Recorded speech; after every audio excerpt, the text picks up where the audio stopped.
Part 3: Mga mahalagang karapatan ng persons with disability sa ilalim ng Republic Act 7277. Ang kapansanan ay hindi hadlang.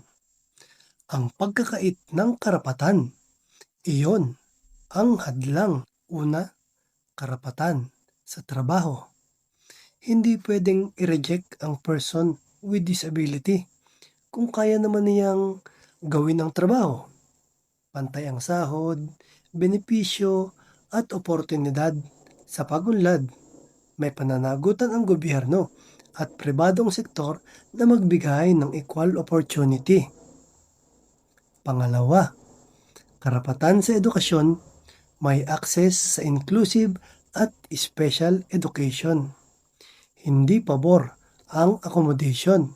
Obligasyon ito ng paaralan. Pangatlo, karapatan sa kalusugan.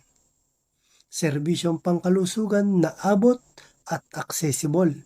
Maagang diagnosis, therapy, rehabilitation, at assistive devices. Pang-apat, karapatan sa accessibility. May karapatan ang persons with disability sa ramps, elevators, at accessible facilities.